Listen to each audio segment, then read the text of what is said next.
السلام علیکم ورحمۃ اللہ ساتھیوں، آج کی اس ویڈیو میں ہم لوگ بات کرنے والے ہیں غالب کا عہد۔ اس سے پہلے کا جو ویڈیو تھا اس میں ہم لوگوں نے پڑھا تھا میر کا عہد۔ آج کا جو ویڈیو رہے گا اس میں ہم لوگ پڑھیں گے غالب کا عہد۔ غالب کے عہد سے متعلق جتنے بھی شعراء ہیں، جتنے بھی شاعر ہیں، ہر ایک کو ہم لوگ ڈیٹیل کے ساتھ دیکھنے والے ہیں، اور اس کے تعلق سے جو بھی کوشچنس ایگزام میں آئیں گے انشاءاللہ آپ بہت ہی ایزیلی لگا سکتے ہیں۔ تو NCERT پڑھنے کا ایک فائدہ یہی ہوتا ہے کہ جو بھی اسٹیٹ کا ایگزام ہو، ہر ایگزام میں NCERT سے کوشچن ضرور پوچھا جاتا ہے۔ اسی لیے میں نے NCERT کا یہ سیریز شروع کیا ہے تاکہ آپ سب کے لیے یہ ویڈیو بہت ہی زیادہ بینیفیشل اور فائدہ مند ہونے والا ہے۔ تو شروع کرتے ہیں دوستو آج کا یہ ویڈیو۔ غالب کے عہد کے شعراء۔ غالب کے عہد کے کون کون سے شعراء ہیں اس کو سب سے پہلے ہمیں یاد رکھنا ہے۔ دیکھنا بہادر شاہ ظفر۔ بہادر شاہ ظفر ایک ذوق ہے، مومن ہے۔ پھر کون ہے؟ محسن کاکوری ہیں۔ پھر جلال الدین لکھنوی ہے، داغ دہلوی ہے۔ اب ہم لوگ ایک ایک کر کے دیکھیں گے۔ پہلا دور۔ پہلا دور کیا ہے؟ بہادر شاہ ظفر کو دیکھتے ہیں۔ بہادر شاہ ظفر۔ بہادر شاہ ظفر کا پورا نام کیا ہے؟ ابو ظفر سراج الدین محمد بہادر شاہ ثانی۔ بہادر شاہ ظفر کا پورا نام کیا ہے؟ ابو ظفر سراج الدین محمد بہادر شاہ ثانی۔ یہ بہادر شاہ ظفر کا نام ہے۔ بہادر شاہ ظفر کے تعلق سے اگلا پوائنٹ کیا ہے؟ اکبر شاہ ثانی کے بیٹے اور شاہ عادل ثانی کے پوتے ہیں۔ کون؟ اکبر شاہ ثانی کے بیٹے اور شاہ عادل ثانی کے پوتے ہیں۔ اکبر شاہ ثانی کے بیٹے اور شاہ عادل ثانی کے پوتے کون؟ بہادر شاہ ظفر۔ بہادر شاہ ظفر کی پیدائش کہاں پہ ہوئی ہے؟ بہادر شاہ ظفر کی پیدائش آپ کی دہلی میں ہوئی ہے۔ اب دیکھتے ہیں کہ ان کی وفات کہاں پہ ہوئی ہے۔ بہادر شاہ ظفر کی وفات رنگون میں کتنے سال کی عمر میں؟ 87 سال کی عمر میں۔ رنگون میں 87 سال کی عمر میں ہوئی ہے۔ کس کی؟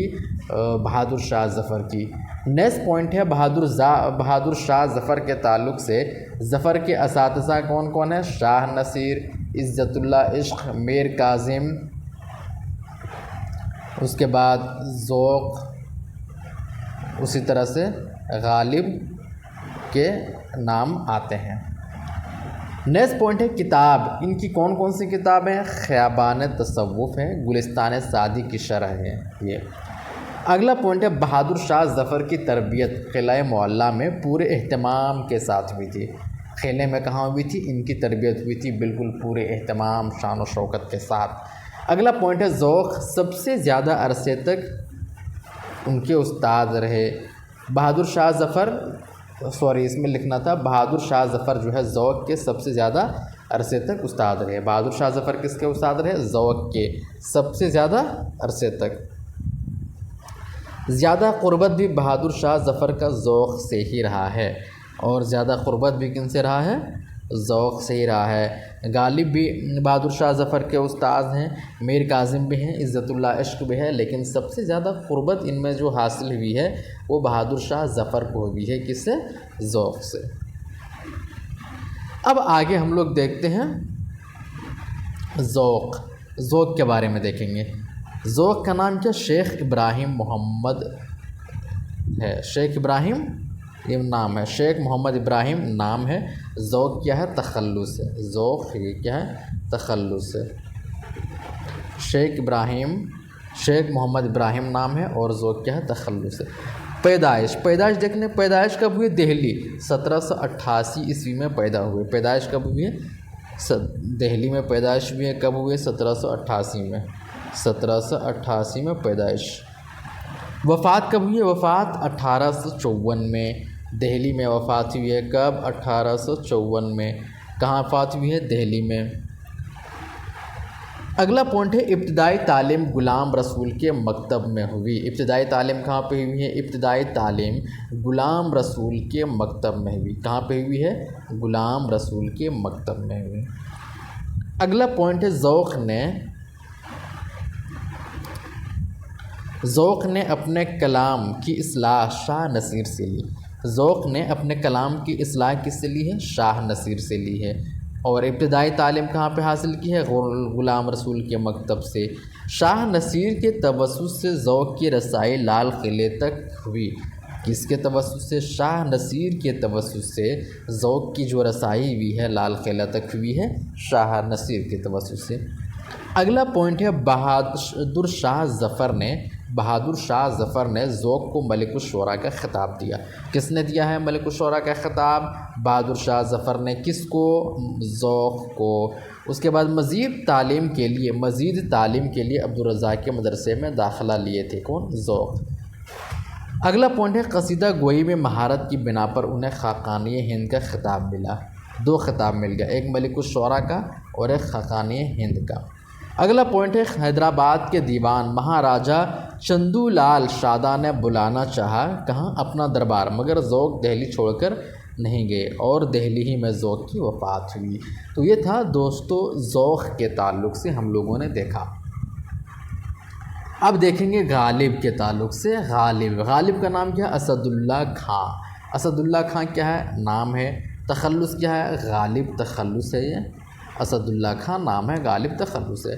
غالب کی پیدائش کہاں پہ ہوئی ہے؟ غالب کی پیدائش ہوئی ہے 1797 میں اور آگرہ میں ان کی پیدائش ہوئی ہے۔ ان کے والد کا نام کیا ہے؟ والد کا نام ہے عبداللہ بیگ۔ والد کا نام کیا ہے؟ عبداللہ بیگ۔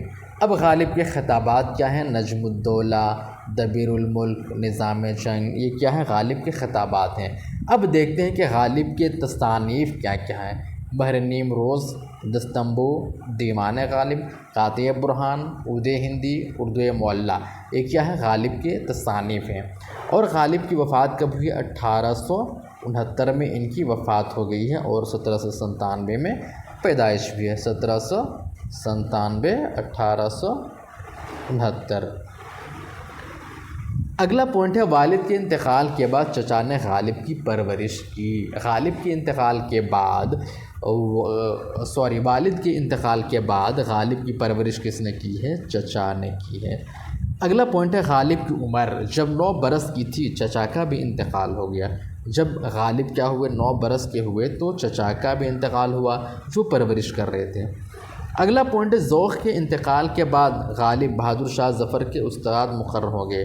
جب ذوق کا انتقال ہو گیا تو غالب کس کے استاد مقرر ہوئے؟ بہادر شاہ ظفر کے استاد مقرر ہوئے۔ ان کی تصنیف بحر نیم روز مغل خاندان کی تاریخ ہے جو فارسی میں لکھی گئی ہے۔ یہ کس کی ہے؟ غالب کی۔ دستمبو فارسی روزنامچہ ہے جس میں 1857 کے واقعات درج ہیں۔ یہ سب بہت ہی زیادہ امپورٹنٹ ہے۔ دستمبو کیا؟ فارسی روزنامچہ ہے جس میں 1857 کے واقعات کیا ہیں؟ درج ہیں۔ اگلا پوائنٹ ہے دیوان غالب۔ دیوان غالب 1861 میں شائع ہوئی ہے۔ کب شائع ہوئی؟ 1861 میں۔ کیا؟ دیوان غالب۔ 1864 میں قاطع برہان شائع ہوئی۔ 1864 میں قاطع برہان۔ نیکسٹ پوائنٹ ہے غالب کے اردو خطوط کا پہلا مجمع عود ہندی ہے۔ یہ کوشچن آتا ہے، بار بار پوچھا جاتا ہے کہ غالب کے اردو خطوط کا پہلا مجمع کون ہے؟ عود ہندی ہے یا اردو معلیٰ ہے؟ تو عود ہندی کیا ہے؟ یہ پہلا خطوط کا مجموعہ ہے۔ اس کے بعد دوسرا کیا ہے؟ اردو معلیٰ۔ نیکسٹ دیکھتے ہیں غالب نے تقریباً 1850 کے بعد اردو میں مکتوب نگاری کا آغاز کیا۔ کب کیا؟ 1850 کے بعد اردو میں مکتوب نگاری کا آغاز کیا۔ اگلا پوائنٹ ہے غالب کا خطاب کرنے کا انداز جو ہے غیر رسمی ہے۔ غالب کا خطاب کرنے کا جو انداز ہے وہ غیر رسمی ہے۔ غالب کے تعلق سے آخری پوائنٹ ہے غالب اپنے شاعری میں مشکل پسند تھے۔ غالب اپنے شاعری میں مشکل پسند تھے اور یہ بات غالب کو پتہ تھی۔ اب دیکھیں گے ہم لوگ مومن کے بارے میں۔ مومن نام محمد مومن خاں، پیدائش کہاں پہ؟ دہلی۔ کب پیدا ہوئے؟ 1800 میں پیدا اور وفات کب ہوئی؟ 1852 میں ان کی وفات ہو گئی ہے۔ ابتدائی تعلیم شاہ عبدالقادر کے مدرسے سے ہوئی ہے۔ شاہ عبدالقادر کے مدرسے سے۔ مومن کا موروثی پیشہ کیا تھا؟ طب تھا۔ ریاضی، موسیقی، نجوم، شطرنج اور موسیقی کے ماہر تھے۔ مسٹر ٹامسن اور مہاراجہ کپور تھلا نے غالب کو اپنے دربار سے جوڑنا چاہا تھا۔ زندگی کے آخری ایام میں مومن گھر کے کوٹھے سے گر پڑے تھے۔ اس حادثے کی تاریخ انہوں نے دست و بازو کے ذریعہ نکالی تھی۔ یہ ایگزام میں بار بار پوچھا جاتا ہے کہ مومن کہاں سے گرے تھے اور موت ہو گئی تھی، تو کوٹھے سے گر پڑے تھے۔